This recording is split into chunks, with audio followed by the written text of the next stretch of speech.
Hello बच्चों, चलिए आज पढ़ते हैं चैप्टर नंबर 16 अजंता एलोरा की गुफाएं। तो प्रस्तुत पाठ में अजंता एलोरा की गुफाओं का बहुत ही मनोरम वर्णन किया गया है। सचमुच भारतीय संस्कृति की झलक इन गुफाओं में मिलती है।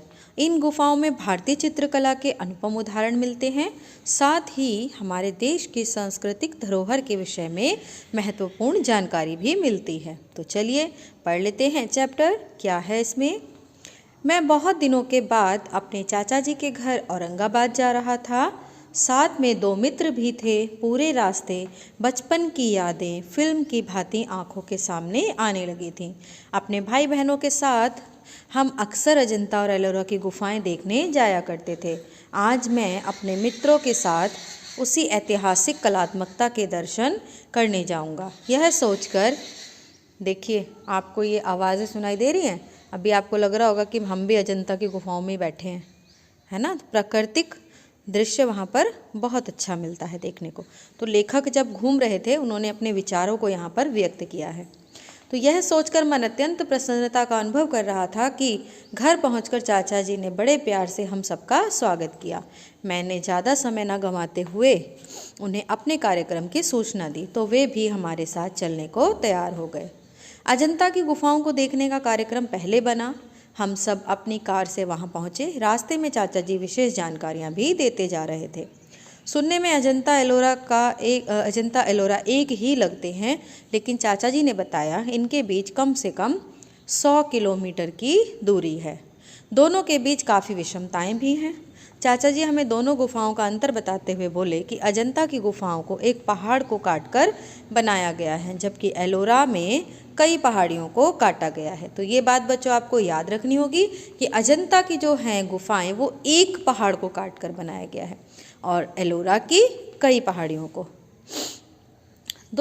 क्योंकि एलोरा की गुफाएं काफ़ी बड़े क्षेत्र में फैली हैं, जबकि अजंता की गुफाएं एक के बाद एक बराबर लगी हुई हैं।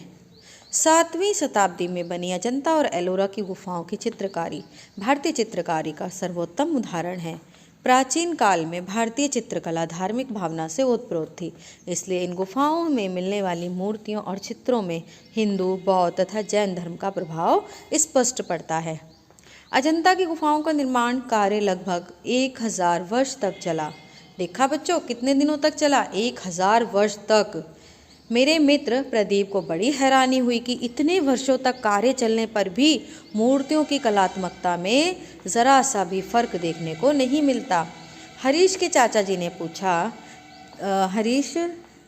चाचा जी से पूछा, चाचा जी इन गुफाओं का नाम अजंता क्यों पड़ा? चाचा जी हंसते हुए बोले, भाई अजंता क्या है, गांव का नाम है जो यहाँ से 3 या 4 किलोमीटर दूर है। उसी के नाम पर इन गुफाओं का नामकरण हुआ है, जो घने जंगलों से घिरी घोड़े के नाल के आकार की बनी है। अजंता का स्वरूप मठ जैसा है, जिसमें कई विहार और चैत्य गृह है। प्रत्येक गुफाओं में जातक कथाएं, बुद्ध की विभिन्न मुद्राओं में दुख की परिभाषा, चेहरे पर वैराग्य और संसार को जान लेने वाला भाव दिल को छू जाता है। भिक्षुओं के विभिन्न क्रियाकलाप, दान की कथाएं और जैसी ही असंख्य चित्र कथाएं इन गुफाओं में फैली हुई हैं। कुल मिलाकर 30 गुफाएं हैं, जिनमें 5 चैत्य गृह हैं और शेष 25 विहार हैं। हरीश ने चाचा जी से पूछा, चाचा जी इनके बारे में पता कैसे चला होगा? आसपास तो दूर दूर तक फैला जंगल ही जंगल है। चाचा जी ने बताया, 1819 में ब्रिटिश सेना की मद्रास रेजिमेंट के एक सेना अधिकारी जॉन स्मिथ ने इनको सबसे पहले देखा। वह जंगलों में शिकार करने आया था, लेकिन पेड़ों और पत्तों से ढकी इन गुफाओं को देख विस्मित हो उठा, यानी चौंक गया। सीढ़ियों द्वारा जब हम पहली गुफा में पहुंचे तो देखा कि पुरातत्व विभाग ने 1, 2, 3 करके गुफाओं का क्रमांक डाला हुआ है। इस क्रमांक का इन गुफाओं का निर्माण काल से कोई संबंध नहीं है। अजंता की गुफाएं मनुष्य द्वारा निर्मित बेजोड़ गुफाएं हैं, जिन्हें प्रतिदिन असंख्य देशी विदेशी सैलानी देखने जाते हैं। इनमें प्राकृतिक रंगों का प्रयोग इतना बखूबी हुआ है कि कई वर्षों बाद भी सजीव लगती हैं। गुफा नंबर 1 में पद्मपाणि बुद्ध की प्रतिमा बरबस मन को खींच लेती है। इनमें विभिन्न कोणों से बुद्ध के चेहरे पर भिन्न भिन्न भाव दिखाई देते हैं। जैसे दाहिनी दिशा में बुद्ध की आकृति में गंभीर चिंतन के भाव व्यक्त होते हैं, जबकि सामने एवं बाईं ओर से प्रकाश डालने पर वही आकृति शांत और ध्यानस्थ मुद्रा में बदल जाती है। आपने देखा होगा ना, बुद्ध की कई मुद्राएं दिखाई जाती हैं मूर्तियों में। गुफा 16 और 17 गुप्तकालीन गुफाएं हैं जिनमें जातक कथाएं दिखाई गई हैं। जातक कथाएं बुद्ध से रिलेटेड कथाएं हैं। यहाँ स्तूप की पूजा की जाती है और ये गुफाएं लकड़ी की बनी हुई लगती हैं। ये शताब्दियों से बौद्ध, हिंदू और जैन धर्म के प्रति समर्पित गुफाएं हैं। ये सहनशीलता की भावना को प्रदर्शित करती हैं। इनमें अनेक प्रकार के फूल, पत्तियों, वृक्षों, पशु आकृतियों आदि से सजावट का काम किया गया है।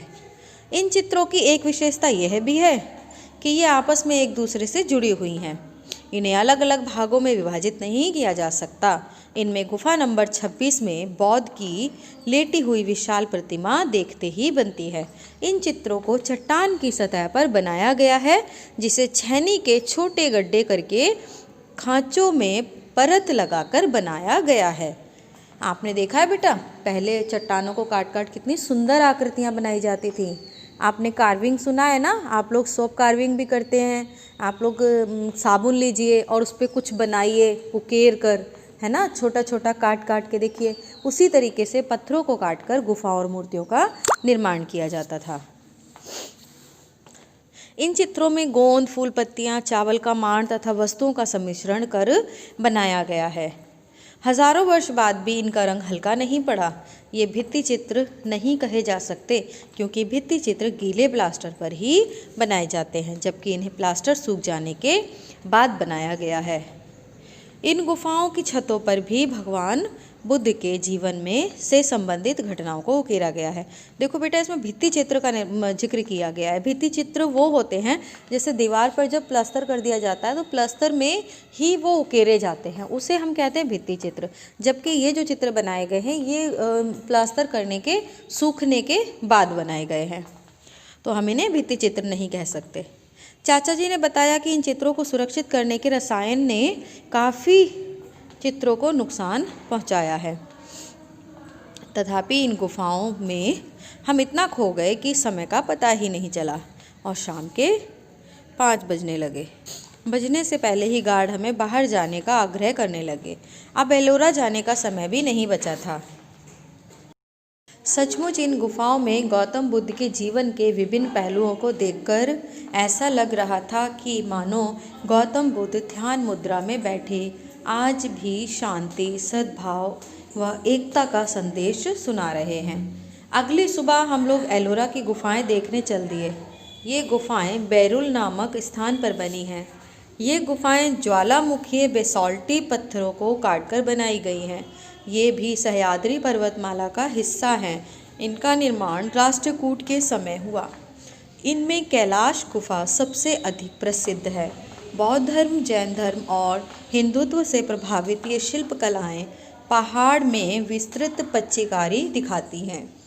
एक रेखा में व्यवस्थित 34 गुफाओं में बौद्ध चैत्य या पूजा कक्ष, विहार या मठ और हिंदू तथा जैन मंदिर बनाए गए हैं। दक्षिण की ओर की 12 गुफाएं बौद्ध धर्म, मध्य की 17 गुफाएं हिंदू धर्म तथा उत्तर की 5 गुफाएं जैन धर्म पर आधारित हैं। ये सभी छेनी और हथौड़े से तराशकर बनाई गई मूर्तियां हैं। चाचा जी ने एलोरा के बारे में और भी दिलचस्प जानकारियां दी। इसका कैलाशनाथ मंदिर वास्तुकला का अद्भुत नमूना है, जिसे पत्थर के केवल एक खंभे पर नक्काशी कर बनाया गया है। इस मंदिर में एक प्रवेश द्वार, मंडप, सभा कक्ष, टावर और एकांत कक्ष भी है, जिन्हें एक ही चट्टान को तराशकर गढ़ा गया है। 2 दिनों के बाद हम भारत की इस गौरवशाली कलात्मकता को अपनी आंखों और हृदय में बसाकर दिल्ली लौट आए थे, लेकिन मन अभी भी उन गुफाओं में घूम रहा था। तो बेटा, आप लोगों ने देखा अजंता और एलोरा की गुफाएं कितनी खूबसूरत होंगी। आप लोग देखकर ज़रूर आइएगा। क्या है ना, पत्थरों को कैसे छेनी हथौड़ी से काट कर उसमें नक्काशियाँ बनाई गई होंगी। कितना सुंदर चित्र उन्होंने बनाया है। तो ये जो है भारत की एक धरोहर है, भारत को उच्च स्थान प्राप्त कराती है। तो बेटा, इसी के साथ आपका ये चैप्टर कंप्लीट होता है। क्वेश्चन आंसर्स आपको नेक्स्ट वीडियो में मिलेंगे।